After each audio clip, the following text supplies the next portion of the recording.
Welcome everyone to the Stanford Building Decarbonization Learning Accelerator webinar with Robin Puttock, Teaching Carbon Neutral Design, 20 Unique Perspectives.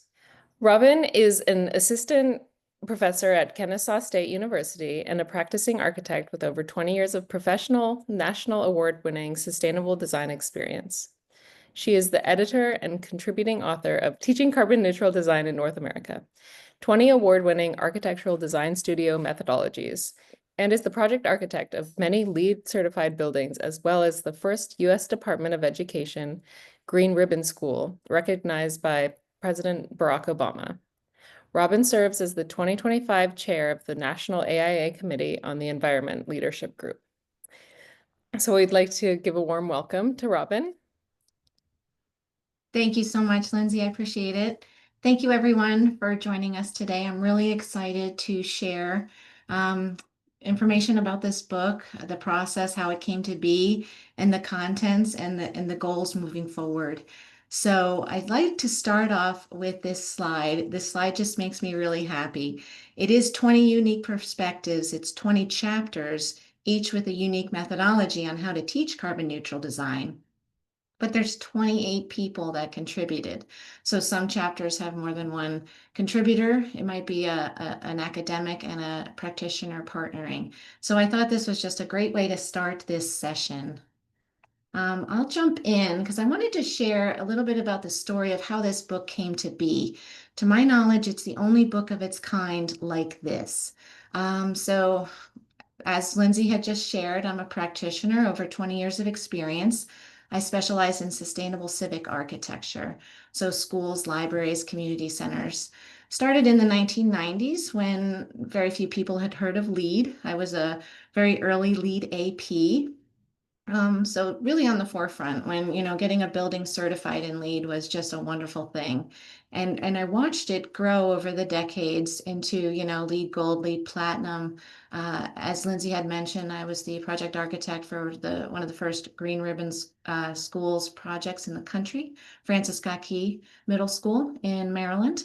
So it really saw a lot of growth over those 20 plus years in the practice of doing this, a lot of information to share. All the while I was working and practicing, I was doing a lot of volunteer work, a lot of service. I think it's really important on the local, the regional, and then even national and international levels.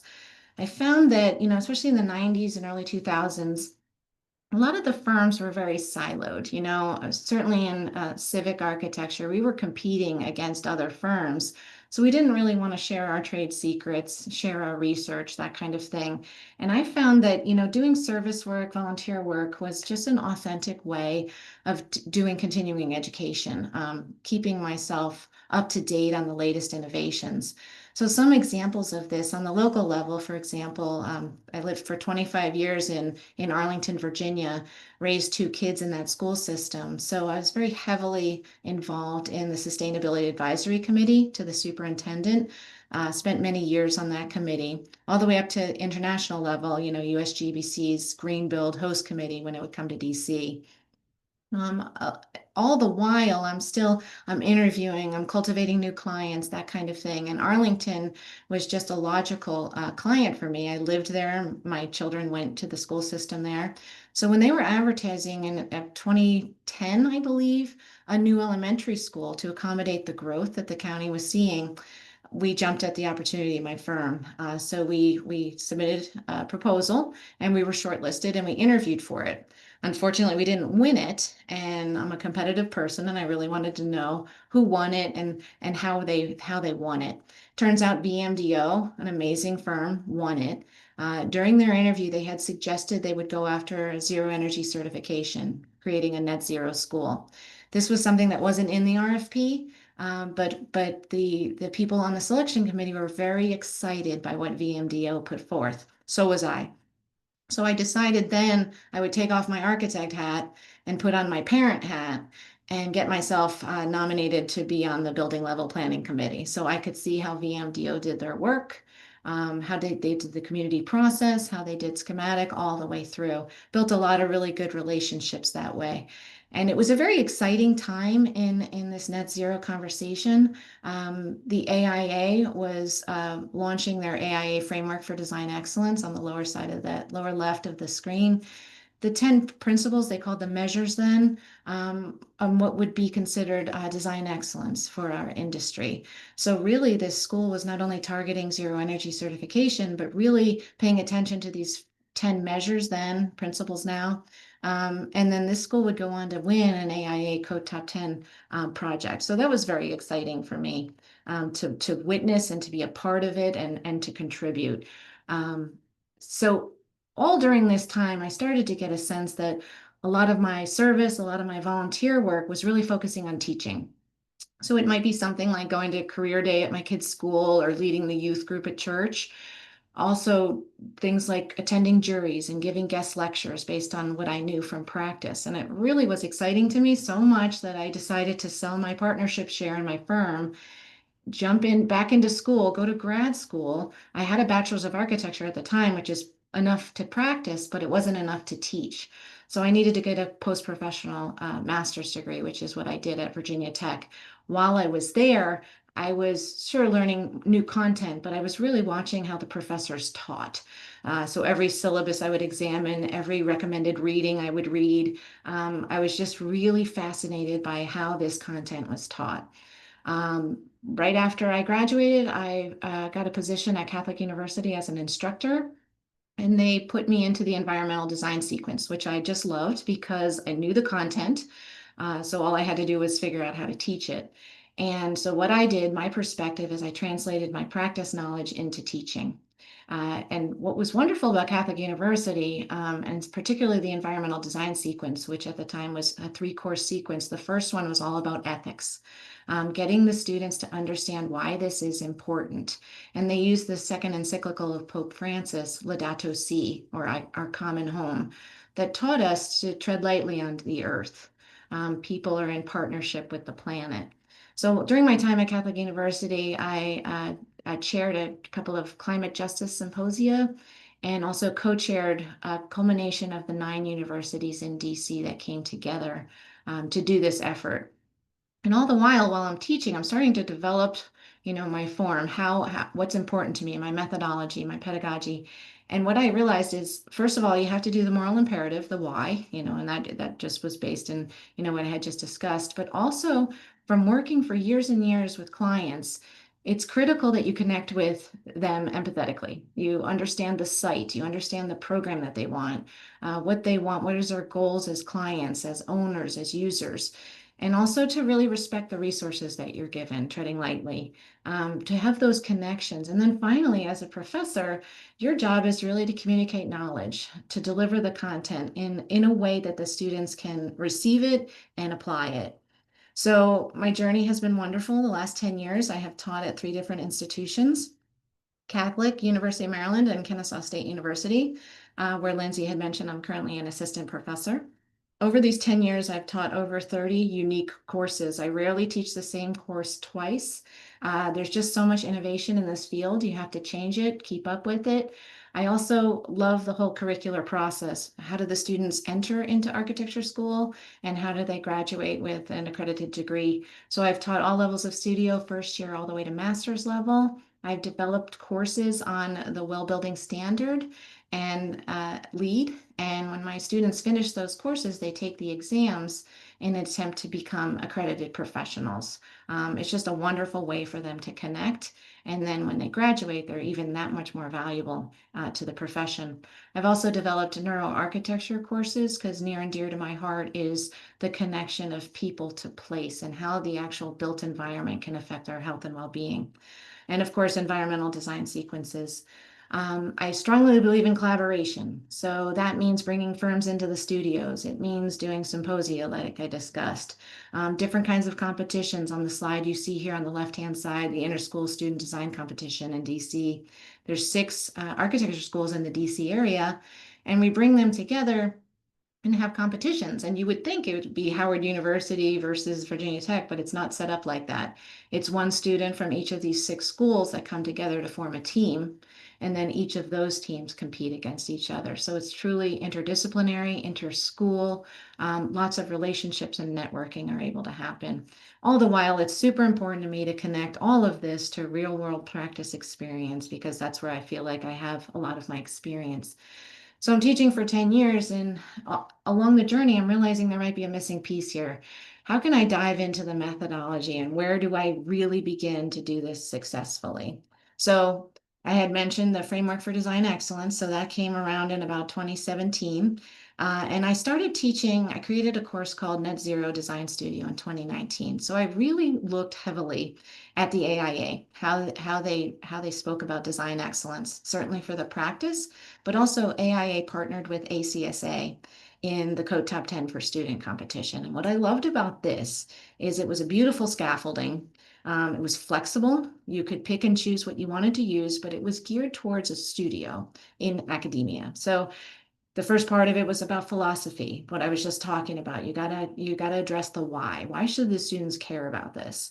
And then the empathy. So researching the site, the program, precedents, owners, users, that kind of thing. And then what can you get done in a typical college semester? You can do conceptual design, design development, and representation. In studio courses, we don't typically get into CDs, bidding, that type of thing, construction itself, post-occupancy. We can in different courses, but typically not in studio courses. So I really loved this framework. It was accessible, and it really helped me on my way to develop this course. The next 4 slides, I go into 4 different years of how this studio sequence evolved. The first one was because of what I spoke about with my connection with Arlington Public Schools. I approached them because I really wanted a real project. And Arlington was growing very fast, and I had a lot of experience in school design. So I asked Arlington Public Schools if they wanted to partner, and they were very excited. They were actually looking at 5 sites to do feasibility studies on for new schools because of the county was growing. So we partnered with them, and the studio I had divided up into 5 different teams, each one of them taking one of the sites. We used the framework for design excellence in a very flexible way, very teachable way. The students learned all of the 10 principles and then really focused in on 2, 3, or 4 that really spoke to them, especially with their conversations with the owner, their understanding of the site. This is one example of a student group that did Magnolia Elementary School. And their concept-based methodology was all junction. And this was the junction between indoors and outdoors. Particularly inspired because there was a magnolia bog on this site, and there's not that many in this country. So of course we would protect that. But the students wanted to go one step further and really look at ways that we could bring the education indoors and outdoors. We could choose materials to have this conversation. And you can see the boards that they developed for this course. Then the next year when I taught this course, I'm always building, I'm always trying to innovate. Still wanted to partner with Arlington Public Schools because it was such a wonderful partnership. They would bring in architects that they were working with on different feasibility studies, and certainly administration folks coming in, offering their expertise. This time we wanted to add another layer. We wanted to look at existing sites that were owned by Arlington Public Schools and look at them for adaptive reuse. Some might be community centers, schools, that type of thing. The slide that I'm showing here right now was an existing combination community center and school. And again, concept-based methodology. The existing building was north-south orientation, and we taught them all about decarbonization and why that might not be ideal. And so their big move was called direction, and they put all of their addition on an east-west axis. So all throughout that, there was a huge emphasis on looking at EUI, trying to have active design, passive design come together to be efficient and decarbonize. We brought in a lot of different mechanical engineers and commissioning agents, and we ran workshops. So again, real world crunching numbers, working with real software that consultants use in their firms, all the while giving them additional resources, things like the Living Building Challenge and the Well Building Standard. And one of my favorites, what was then the 14 Patterns of Biophilic Design, Terrapin Bright Green. Now it's 15 patterns. I love this for students and teaching the students because it's very approachable. It's digestible. There's 15 patterns, and it's based in science. So it's evidence-based design that they can really get a sense of how our built environment can actually improve our health and well-being. Then the next slide, the third year I did this, I switched locations and I switched to DC. I used my connections and my network in the Office of Planning to look at a real world project, but now adapted for use still, but now at an urban scale. Also still using the framework for design excellence. So this particular group on the left did an oasis in a food desert. They were looking at aquaponics, hydroponics, really focusing on food and sustainability and bringing nature into the urban environments. Beautiful project. I really was excited. This was the third year offering the studio. I wanted to get the word out and also give soft skills training to my students. So we presented at the Women's Leadership Summit for AIA in Boston in 2023, and we also presented at the DC Sustainability Summit. So this was an excellent way for the students to present their work to professionals, to get feedback, and to have discussions. And then the fourth slide that I have here is where I am now at Kennesaw State University in Atlanta, Georgia. We got a grant from AIA Georgia to allow our students to go visit Macon, 2 hours south of Atlanta, who had reached out to us. Actually, I was at an AIA conference in San Francisco and made a connection there with the local president of Middle Georgia AIA. And so this was a year and a half in the making. We got grant funding, so the students were able to stay in Macon for 4 days, 3 nights, which was wonderful, and then visit every time we had a design presentation. So they got to present to the local community members, the business owners, the local leaders. We partnered with the mayor and 3 different commissioners, got a real world site that was part of the Macon Action Plan. This has been a master plan for the city of Macon for 20 years now and getting really good results. They're doing revitalization without gentrification, and there's a wonderful spotlight on the good work they're doing there. So we worked with the mayor and 3 commissioners, one of whom is related to Martin Luther King Jr., and the site was on Martin Luther King Jr. Boulevard. So we were challenged to create a development of 100 workforce housing units, as well as mixed use, again, responding to the real world Macon Action Plan. These boards here is from a student team that wanted to focus on basic building form and orientation and envelope design to get a 100% passively ventilated building that met all of the code requirements. I brought in 9 different commissioning agents, and they did round robins with all 9 different student teams in this studio.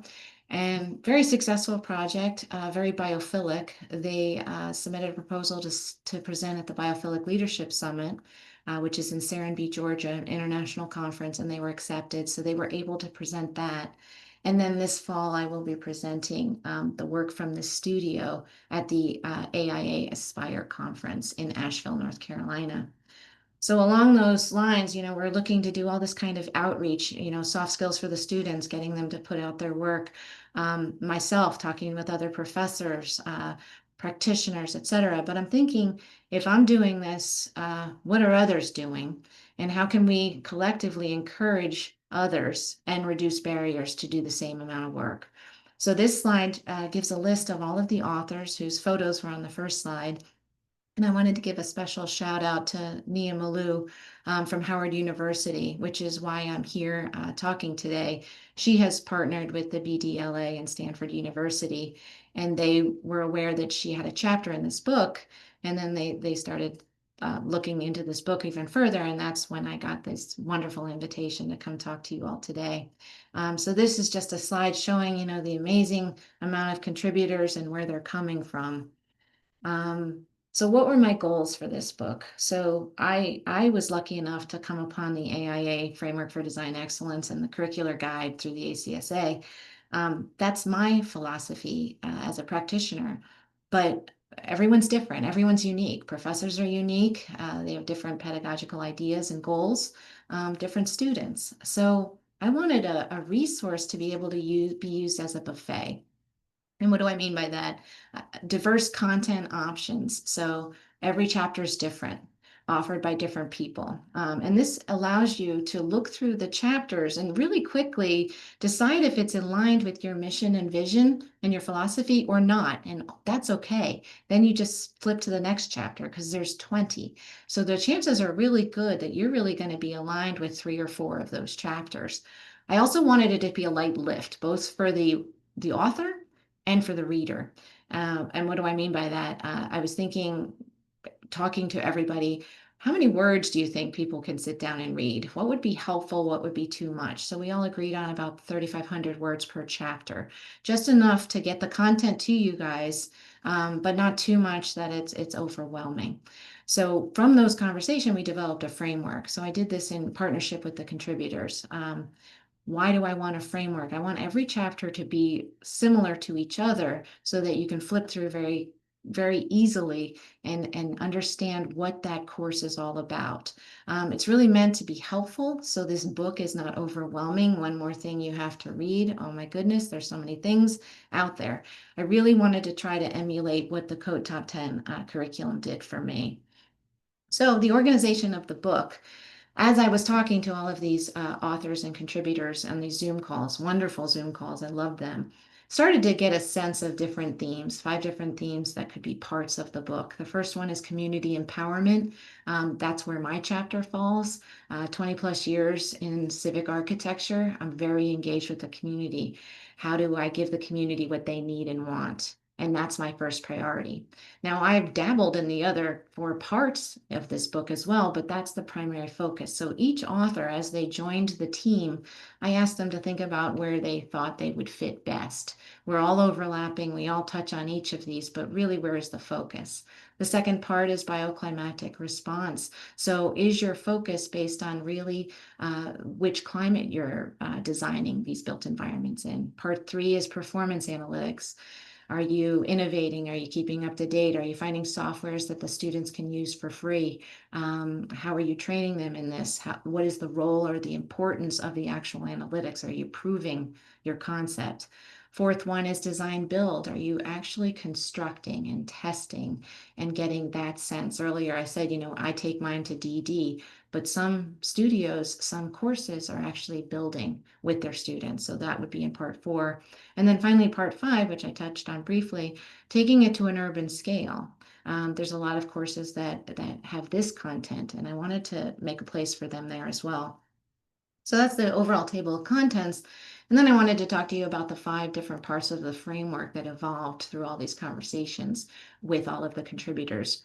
The first part was an overview. So what school are you from? Where are you teaching in North America? What level of students? Is it a second year foundational studio? Is it a master's level studio? Is it a 5th year, a bachelor's of architecture? So it's just very clear in the overview who you're teaching.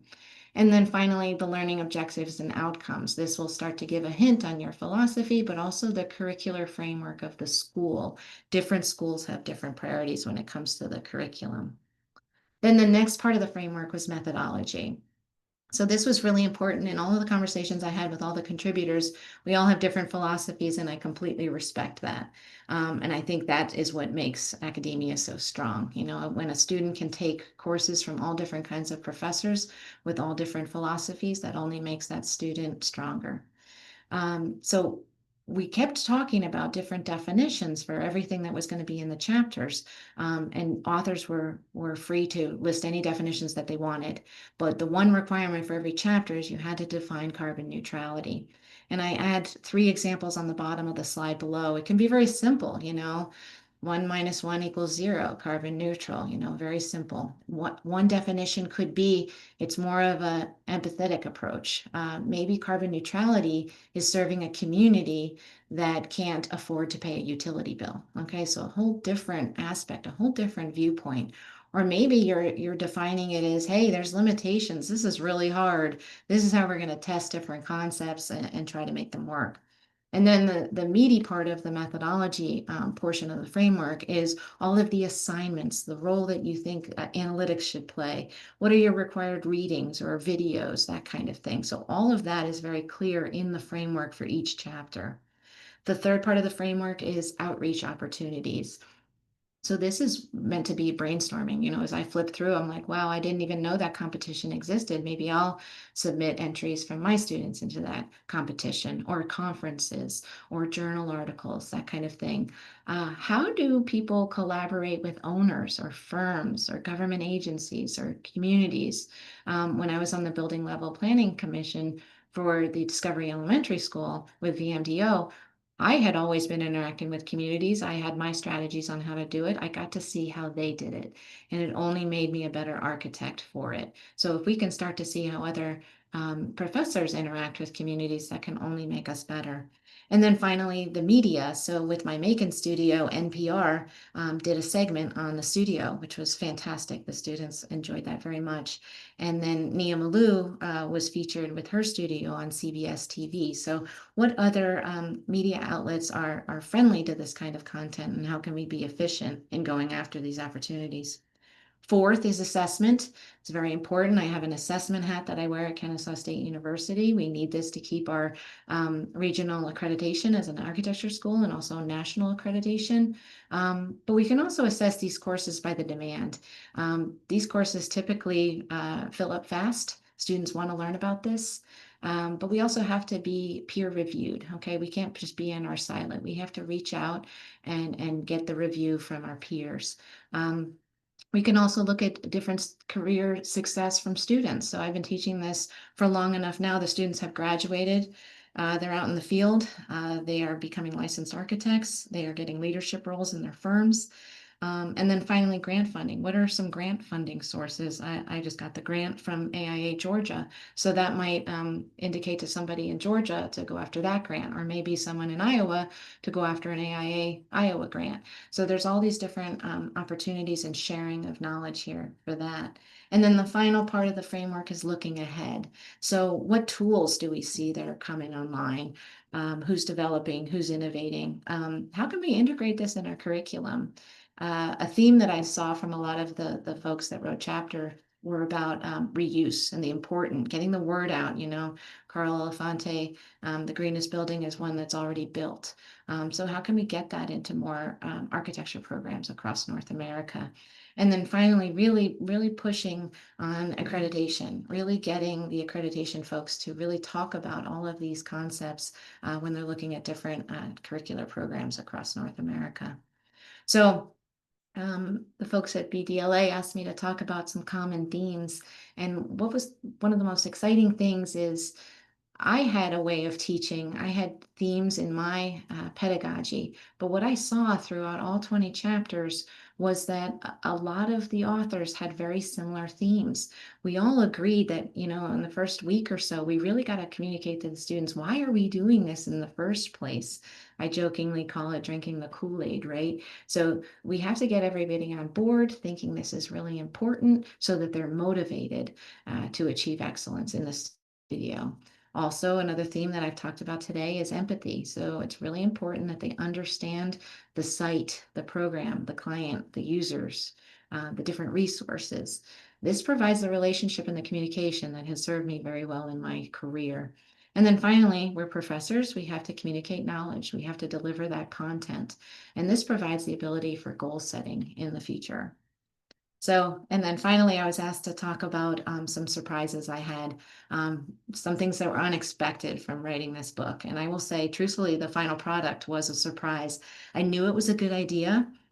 When I shared the idea with people, I would get a lot of positive feedback. But the first deadline for the contributors was a bullet summary. And I read that just to make sure we're on track, we're all aligned. They're going to deliver the content on time so I can meet my publishing contract. But then the second deliverable a couple of months later was a narrative form. And when I read this from the 20 authors, I was just so amazed by the depth of the content and the accessibility that it provided.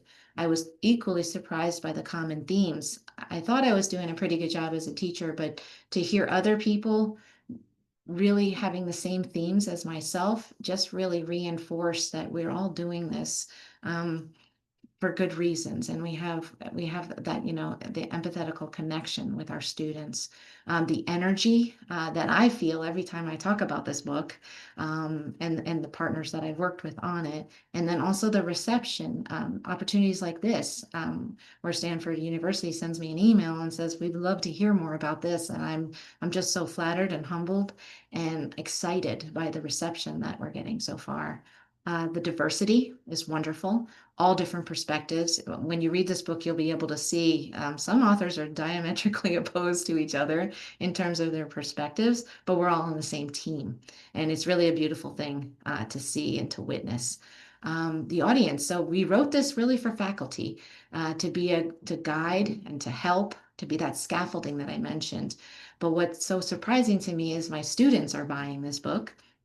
The students are graduating and going into firms and showing it to people that they work with. So practitioners are getting exposed to this because architecture practice is really like a classroom, an architecture studio, right? So why can't we use this actually in the profession? So that's a wonderful surprise that I did not see, I didn't plan for.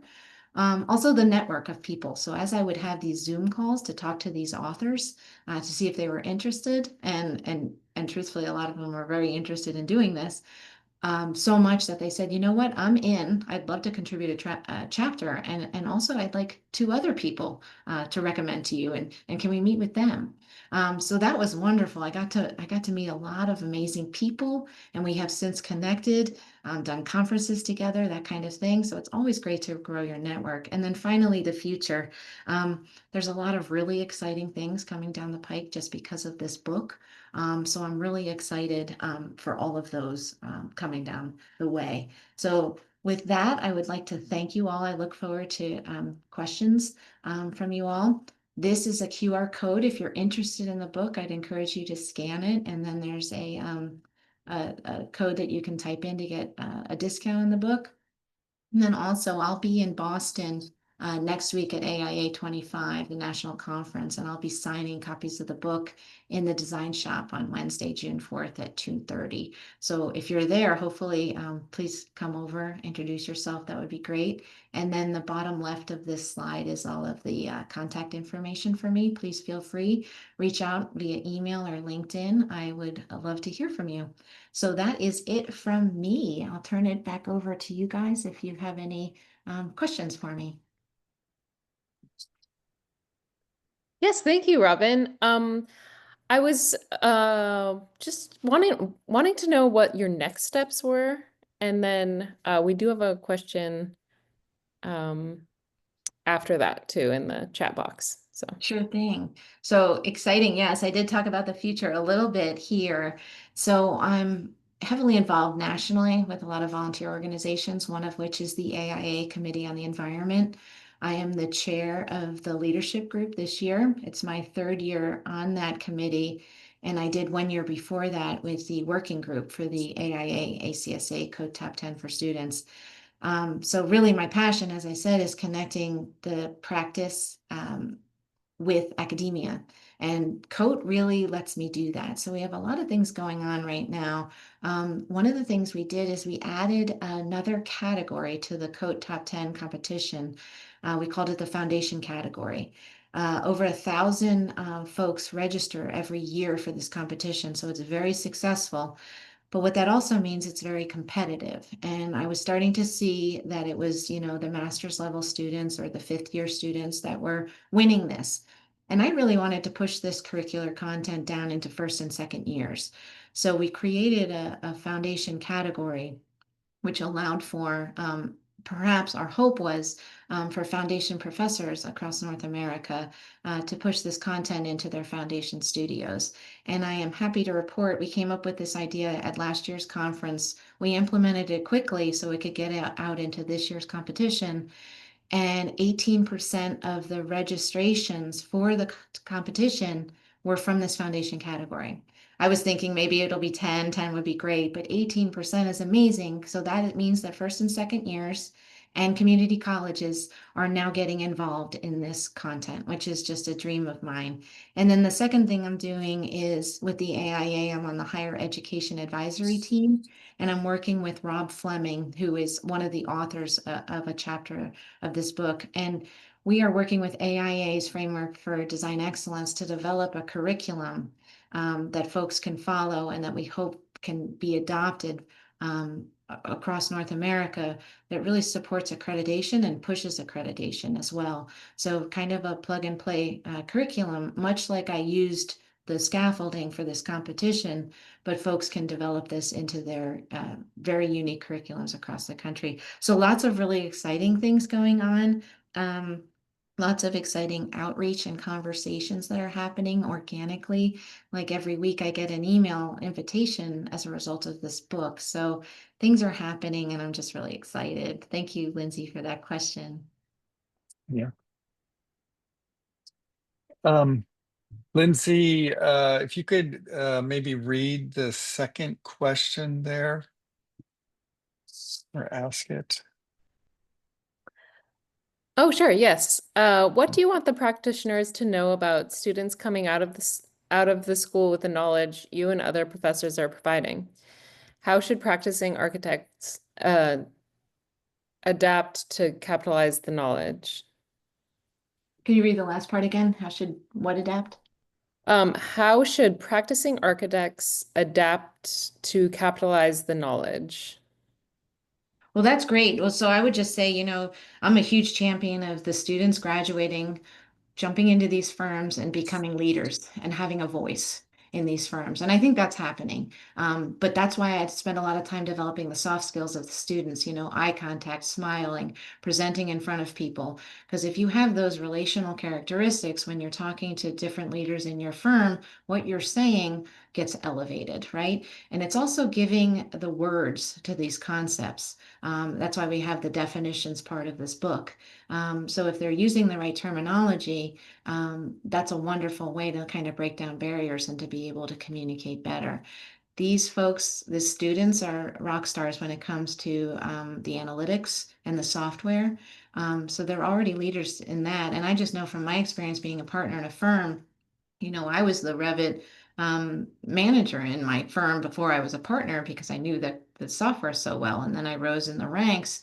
And then I very much saw that the younger folks that were coming in had skills that I didn't have. And I recognize that. So we're seeing this turnover. And I think that's really exciting. So my job is to empower those students, make them strong leaders, make them relational, understand why, giving them the motivation so they can get into these firms. And some of these firms are super high performing already, and then they just jump in and participate in a team. But some firms are not.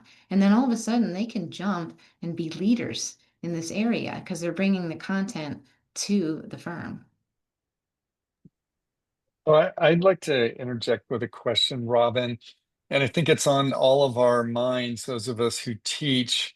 How is AI going to impact your thinking on teaching carbon neutral or sustainable building design?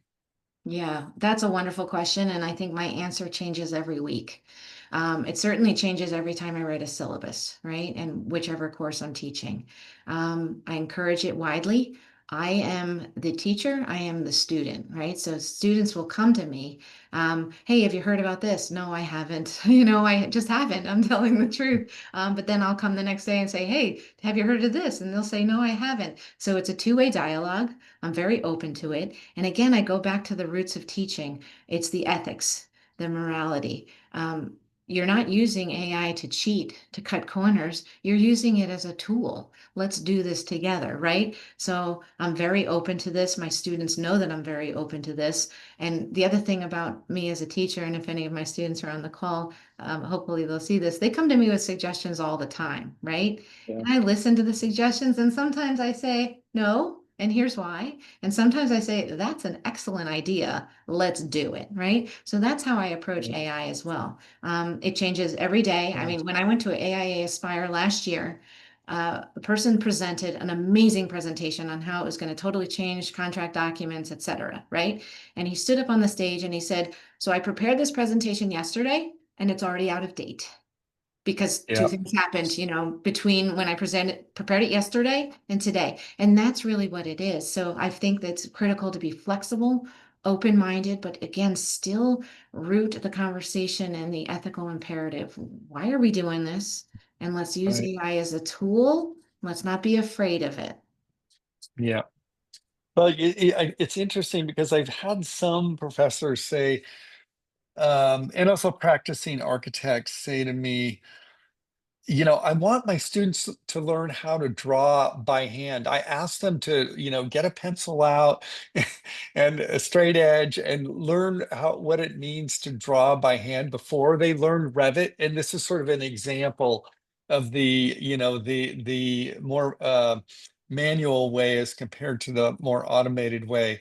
And you know, I guess for me and a lot of professors, we're a little bit on the fence because we do want people to understand the fundamentals instead of just, getting a fast answer. What does AI tell us? We can get a fast answer. We don't really need to know what's under the hood, so to speak. Yep. I tell my students Yeah. all the time, and this is why I am proud that I've taught everything from first year to master's level thesis, right? So I see the whole curricular swing, and I could see how we build on the foundation. I Yeah. fundamentally believe that the students need to draw with a Sharpie and a pencil and communicate their ideas, right?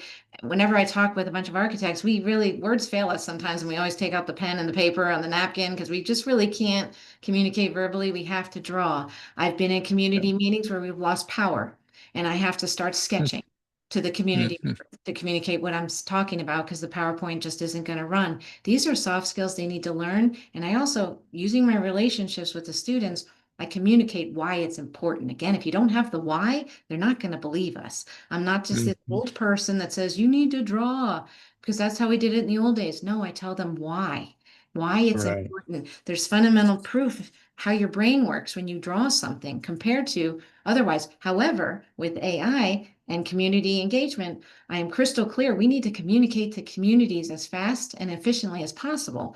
So maybe your skill set is not informally drawing with a pencil or a Sharpie, and you can use AI as a tool to help you communicate. Because a lot of the people that we talk to do not have the same skill sets as we do. They have different skill sets, and we need to have that Yeah. common ground. And what I've seen in the last 2 years in my students' work with AI, just phenomenal efficiency in being able to communicate because we do real world projects with real world clients and they can show them content. But I always say, cite your source. Tell us what your prompt was for AI so that we can follow Mhm. along in your journey, right? Mm. So Interesting. both and is how I would answer that. Yeah. So we have one, Great. Well, yeah, go sorry, ahead, there's Nancy. just one question here. From Lynn. I'm teaching a course on sustainable building design for engineers at the University of Georgia. We're borrowing approaches from the design studio. Do you have any advice on transferring the AIA design excellence framework into the mechanical and civil engineering discipline? That is a wonderful, wonderful question. And I would say yes, completely. Um, as a practitioner, in my last project, I had 27 different consultants, and I communicate to my students all the time. We're all on the design team. I do tend to say that architects are the quarterback. We need to make sure everybody's talking around the table. But that's why I bring mechanical engineers, civil engineers, electrical engineers, commissioning agents into my studios. And every time it's sharing that expertise that the mechanical engineers are saying, wow, I didn't know you guys thought about all of this. And likewise, my students sit there and say, I just met with 5 different mechanical engineers. They told me 5 different ways building, right? And they're shocked because they thought from their environmental sequence that there might just be one really good way.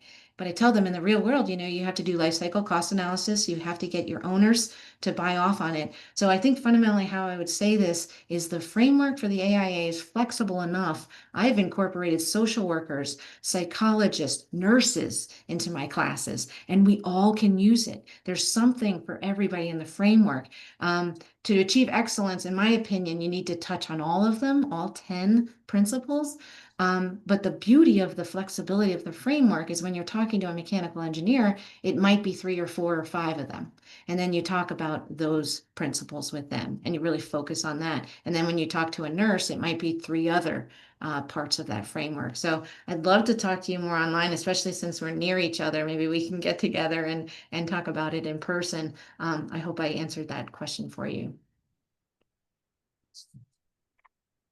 Robin, after talking to these 20 different contributors to your book, I'm curious, how has your teaching changed?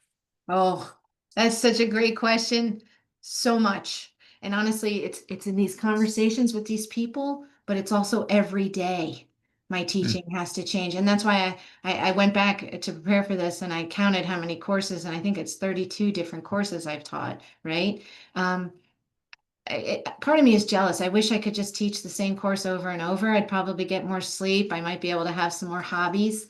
But I love what I do. So this is actually my hobby as well. Every time I have these conversations, I think about it from a different viewpoint, right? So Julie Kim here, so she's at Georgia Tech, top middle. She's the one that she was a little hesitant to join this book because by definitions, carbon neutral, she looks at it in a different perspective. She's about flourishing communities, right? She was the example of carbon neutrality for a community that might not be able to afford a utility bill. So when I have that conversation with her, the next day in my studio, I bring that perspective to my students. And I say, it's not exactly using COVE to crunch the numbers for EUI. It is, but it's also this. And every single person that contributed to this book, something resonated with me, and I talk about it to the students the very next day. And those conversations, I'm so lucky they happen every day. I just have to be open to it. But that's why you never really teach the same thing twice because you look at it differently. Things change. I just have nothing but admiration and respect for every single person on this screen right now. mm. Do you think that the design studio method, which is basically learn by doing, is the most effective way to teach carbon neutral design? Yes, and I would say from the curriculum point of view and the assessment point of view, my dream, if I was to create an architecture school, we wouldn't have the environmental technology sequence separated from the studio, right? So when I was at Catholic University, I taught environmental design, but what I required the students to do is apply it to their studio projects and then present the studio project in my environmental technology class.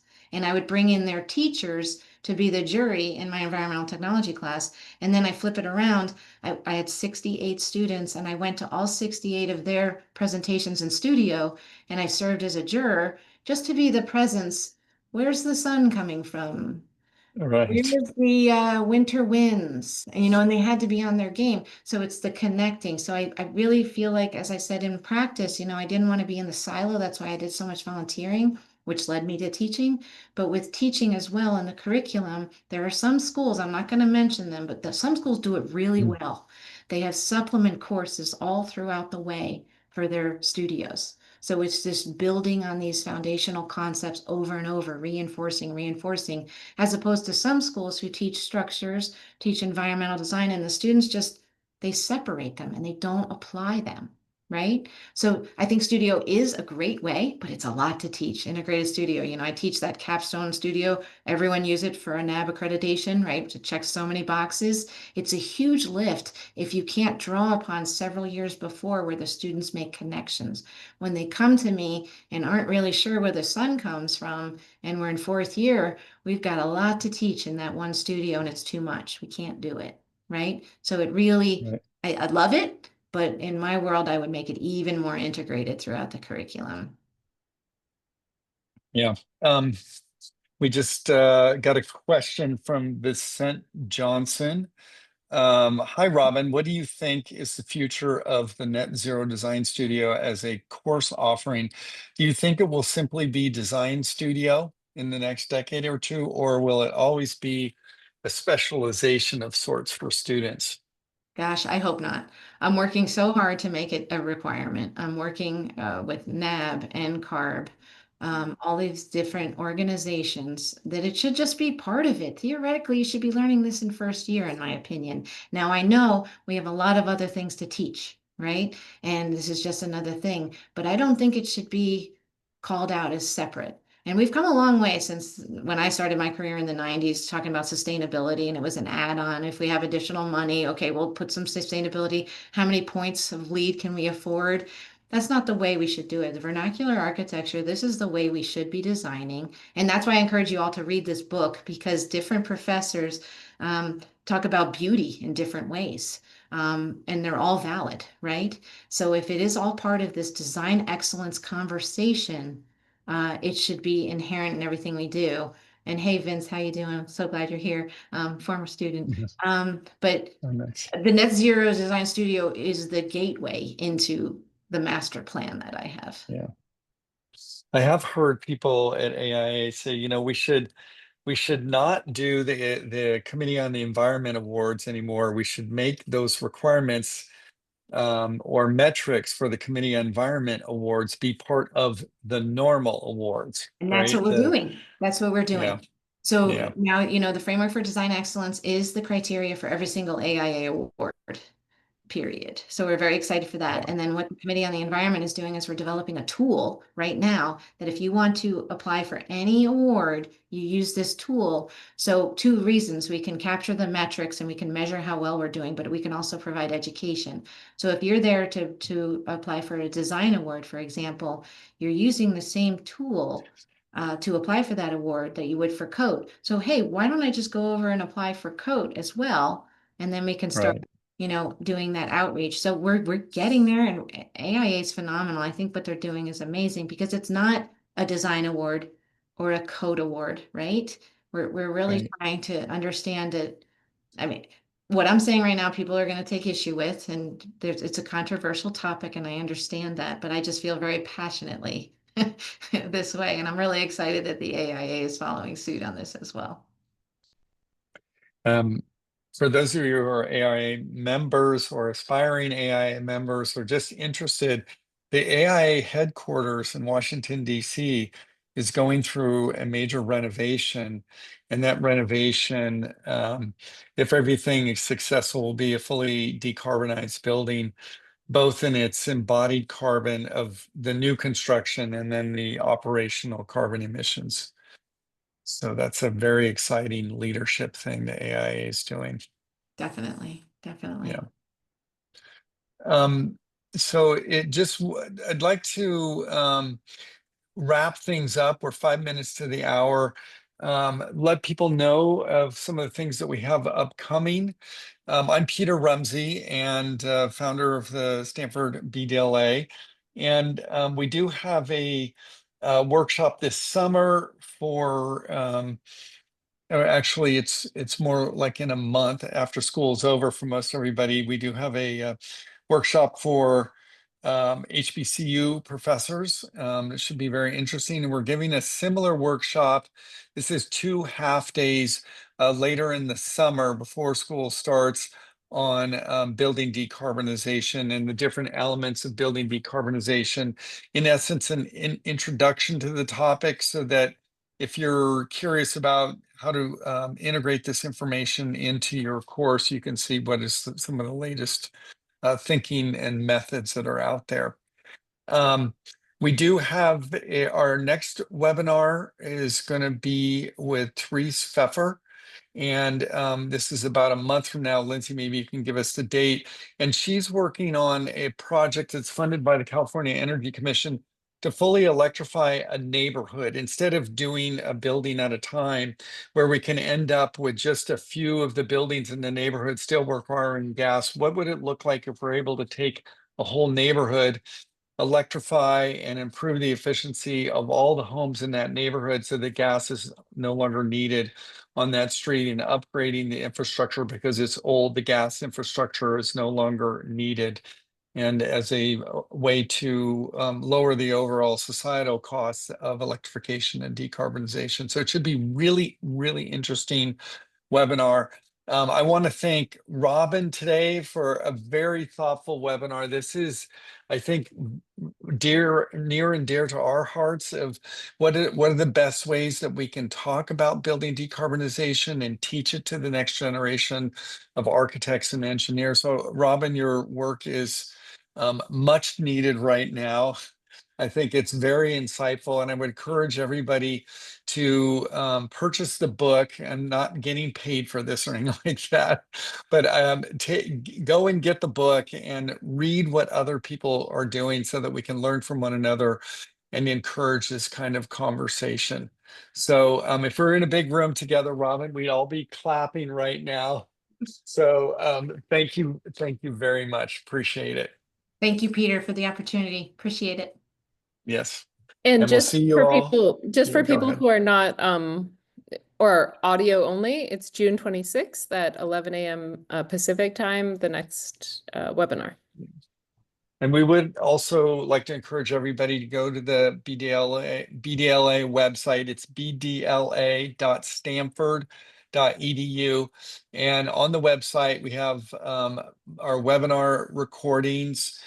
We have a wide variety of teaching tools. It includes case studies, slide decks, assignments, and a wide variety of things that you can use free of charge and modify and use at your discretion to improve teaching, building decarbonization.